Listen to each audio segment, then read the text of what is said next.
ಪ್ರಧಾನಿ ನರೇಂದ್ರ ಮೋದಿ ಘಟನಾ ಸ್ಥಳಕ್ಕೆ ಭೇಟಿ ಕೊಟ್ಟು ಸ್ಥಳ ಪರಿಶೀಲಿಸ್ತಾ ಇರುವಂತಹ ದೃಶ್ಯಗಳನ್ನು ಗಮನಿಸ್ತಾ ಇದ್ದೀರಾ. ಆ ಇಡೀ ಸ್ಥಳ ಈಗ ಹೇಗೆ ಕಾಣ್ತಾ ಇದೆ ಅನ್ನೋದನ್ನು ಗಮನಿಸಬಹುದು.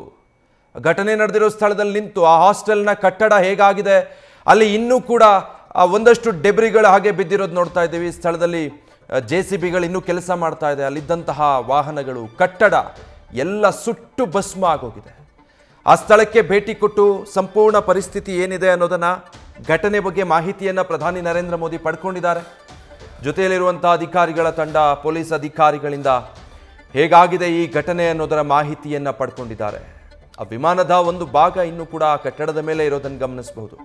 ಅದನ್ನು ಇನ್ನೂ ತೆರವು ಮಾಡಿಲ್ಲ. ಅಲ್ಲಿಂದ ಬಂದು ಆ ಹಾಸ್ಟೆಲ್ ಕಟ್ಟಡಕ್ಕೆ ಡಿಕ್ಕಿ ಹೊಡೆದಿದೆ ನೋಡಿ. ಜೊತೆಗಿರುವಂಥವರು ಈ ಘಟನೆ ಹೇಗಾಯಿತು ಅನ್ನೋದನ್ನು ಸಂಪೂರ್ಣವಾಗಿ ಪ್ರಧಾನಿ ನರೇಂದ್ರ ಮೋದಿ ಅವರಿಗೆ ವಿವರಿಸ್ತಾ ಇದ್ದಾರೆ. ಅಲ್ಲಿ ಹೇಗೆ ಅದು ಅಹಮದಾಬಾದ್ನ ಏರ್ಪೋರ್ಟಿಂದ ಟೇಕ್ ಆಫ್ ಆಗ್ತಿದ್ದ ಹಾಗೆ ಕೆಲವೇ ಸೆಕೆಂಡ್ಗಳಲ್ಲಿ ಅಲ್ಲಿಂದ ಸ್ವಲ್ಪ ದೂರದಲ್ಲೇ ಇರುವಂತಹ ಈ ಹಾಸ್ಟೆಲ್ ಕಟ್ಟಡಕ್ಕೆ ಬಂದು ಅಪ್ಪಳಿಸುತ್ತೆ. ಅದಾದ ಮೇಲೆ ನಡೆದು ಹೋಗಿದ್ದು ಇಡೀ ಭಾರತ ಎಂದು ಮರೆಯೋದಕ್ಕೆ ಸಾಧ್ಯ ಇರದಂತಹ ಘನಘೋರ ದುರಂತ. ಈ ದುರಂತದ ಘಟನಾ ಸ್ಥಳಕ್ಕೆ ಪ್ರಧಾನಿ ನರೇಂದ್ರ ಮೋದಿ ಭೇಟಿ ಕೊಟ್ಟಿದ್ದಾರೆ. ಆ ಇಡೀ ಕಟ್ಟಡ ಸಂಪೂರ್ಣ ಸುಟ್ಟು ಹೋಗಿರೋದನ್ನು ನೀವು ಗಮನಿಸಬಹುದು. ಇನ್ನು ಸ್ಥಳದಲ್ಲಿ ಅಲ್ಲಲ್ಲಿ ಸಾಕಷ್ಟು ವಸ್ತುಗಳು ಬಿದ್ದಿದ್ದಾವೆ. ಫೋರೆನ್ಸಿಕ್ ತಂಡ ಕೂಡ ಇದೆ. ಇನ್ನು ಆ ಸ್ಥಳದಲ್ಲಿ ಪರಿಶೀಲನಾ ಕಾರ್ಯ ಮುಂದುವರಿತಾನೆ ಇದೆ. ಯಾಕಂದರೆ ತನಿಖೆ ಆಗಬೇಕು, ಯಾಕೆ ಈ ದುರಂತ ನಡೆದಿದ್ದು ಅನ್ನೋದು ಗೊತ್ತಾಗಬೇಕು. ಅದು ಗೊತ್ತಾಗಬೇಕು ಅಂದರೆ ವಿಮಾನದಲ್ಲಿದ್ದಂತಹ ಬ್ಲ್ಯಾಕ್ ಬಾಕ್ಸ್ಗಳು ಎರಡೂ ಪತ್ತೆಯಾಗಬೇಕು. ಜೊತೆಗೆ ಫೋರೆನ್ಸಿಕ್ ತಂಡ ಸ್ಥಳದಿಂದ ಸಾಕಷ್ಟು ಸೂಕ್ಷ್ಮ ಮಾಹಿತಿಗಳನ್ನು, ಸಾಕ್ಷಿಗಳನ್ನು ಕಲೆ ಹಾಕಬೇಕು. ಅದೆಲ್ಲ ಕಾರ್ಯ ಒಂದು ಕಡೆ ನಡೀತಾ ಇದೆ. ಇದರ ಮಧ್ಯೆನೇ ಪ್ರಧಾನಿ ನರೇಂದ್ರ ಮೋದಿ ಘಟನಾ ಸ್ಥಳಕ್ಕೆ ಭೇಟಿ ಕೊಟ್ಟು ಅಲ್ಲಿ ಆಗಿರುವಂತಹ ದುರಂತವನ್ನು ನೋಡ್ತಿದ್ದಾರೆ. ಎಂಥ ದೊಡ್ಡ ದುರಂತ ನಡೆದು ಹೋಗಿದೆ ಅನ್ನೋದು ಈ ದೃಶ್ಯಗಳಲ್ಲಿ ಸ್ಪಷ್ಟವಾಗಿ ಗೊತ್ತಾಗುತ್ತೆ.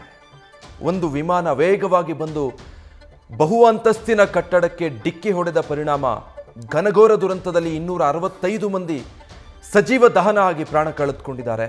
ಆ ಎಲ್ಲ ಮೃತದೇಹಗಳು ಮತ್ತು ಗಾಯಾಳುಗಳನ್ನ ಸಿವಿಲ್ ಆಸ್ಪತ್ರೆಗೆ ರವಾನೆ ಮಾಡಲಾಗಿದೆ.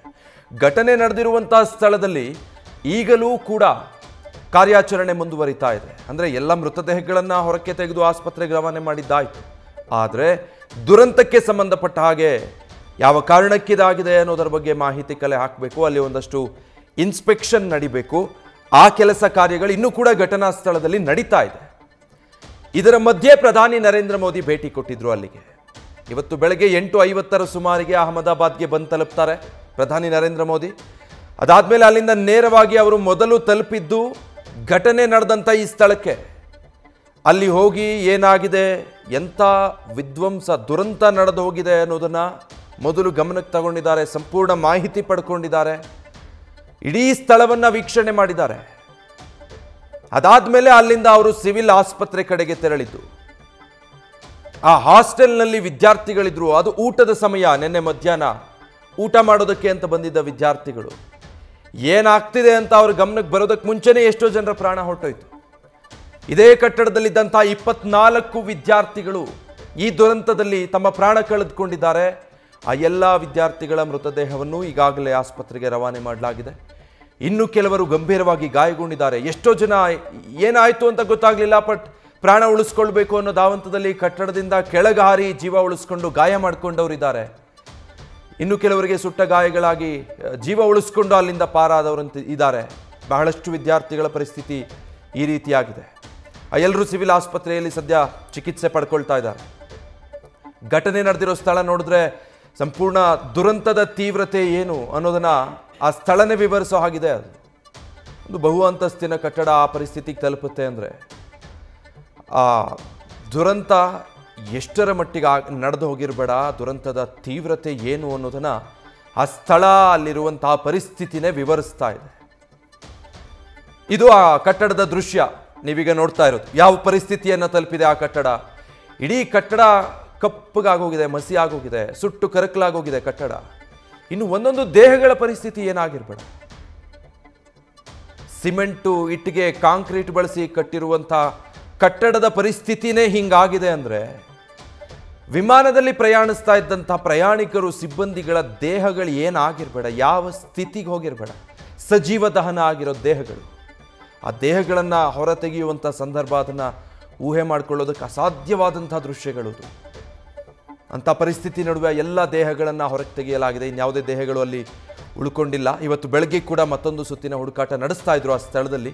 ಸಿಕ್ಕಂತಹ ಎಲ್ಲ ಮೃತದೇಹಗಳು ಮತ್ತು ಗಾಯಾಳುಗಳನ್ನು ಸಿವಿಲ್ ಆಸ್ಪತ್ರೆಗೆ ಈಗಾಗಲೇ ರವಾನೆ ಮಾಡಿದ್ದಾಗಿದೆ. ಇನ್ನೇನಿದ್ರು ಮೃತದೇಹಗಳ ಐಡೆಂಟಿಫಿಕೇಷನ್ ಪ್ರೋಸೆಸ್ ಆಗ್ತಾ ಇದೆ, ಅದು DNA ಟೆಸ್ಟ್ ಮೂಲಕ.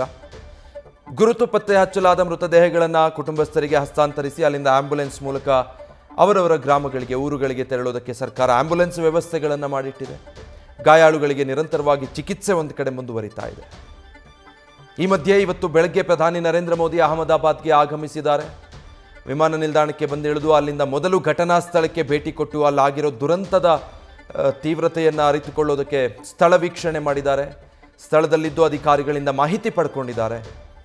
ಅದಾದಮೇಲೆ ಅಲ್ಲಿಂದ ಸಿವಿಲ್ ಆಸ್ಪತ್ರೆಗೆ ತೆರಳಿ ಗಾಯಾಳುಗಳ ಪರಿಸ್ಥಿತಿ ಏನಿದೆ ಅನ್ನೋದನ್ನು ಕೂಡ ಗಮನಕ್ಕೆ ತಗೊಂಡಿದ್ದಾರೆ. ನ್ಯೂಸ್ ಫಸ್ಟ್ ನಿರ್ಭೀತಿಯಿಂದ ನಿಮ್ಮ ಪರವಾಗಿ.